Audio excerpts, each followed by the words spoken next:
খুব অল্প বাজেটে সন্ধ্যায় কি খাওয়া যায় এটা ভাবতেই খিলগাঁওয়ের এদিকে আমি চলে আসছিলাম। আর দেখলাম যে সুন্দর একটা মুড়ির দোকান, আর এটা হলো ঢাকায়া মুড়ি ভর্তা। এখানে দেখলাম 25 টাকা থেকে শুরু করে 1000 টাকা পর্যন্ত মুড়ি এখানে পাওয়া যায়।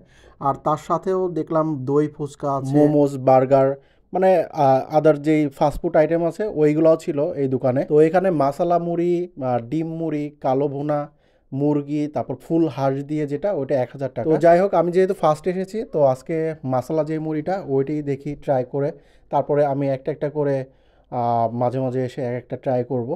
তো এটাই অর্ডার দিয়েছিলাম, আর এটার প্রাইস ছিল 30 টাকা। আমার তো পুরো একটা বলের মধ্যে মুড়ি, তারপরে আরও মশলা টশলা দিয়ে মাখিয়ে দিই। যেটা করে সার্ভ করছে এটাও কিন্তু খুবই সুন্দর, মাটির একটা পাত্র, দেখে কিন্তু মোটামুটি ভালোই লাগছে যে মাটির পাত্রে মুড়ি, দারুণ লাগছে ব্যাপার। আর আমি এদিকে বসার সিট না পেয়ে সেই আমার সাইকেলের উপরে রেখেই আজও খাচ্ছি।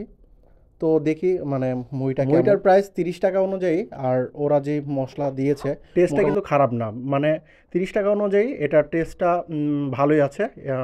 অন্য জায়গায় যে এমনি যে মুড়ি খাই ওটা থেকে একটু ডিফারেন্ট লেগেছে আমার কাছে। আর সরিষা তেলের একটা ঝাঁজ আসছিল নাকের মধ্যে, এছাড়াও কাঁচা মরিচের ঝালটা একটু লাগছে মাঝে মাঝে, বলা চলে যে টাকা যে উসুল হয়েছে এটাই আর কি। তো এটা লোকেশনটা ছিল এই কান্ট্রি সাইড রেস্টুরেন্টের ঠিক অপোজিটে। তো এই ছিল আজকের আমার ভিডিও ভালো লাগলে চাইলে আপনি ফলো দিয়ে পাশে থাকতে পারেন। সবাই ভালো থাকবেন।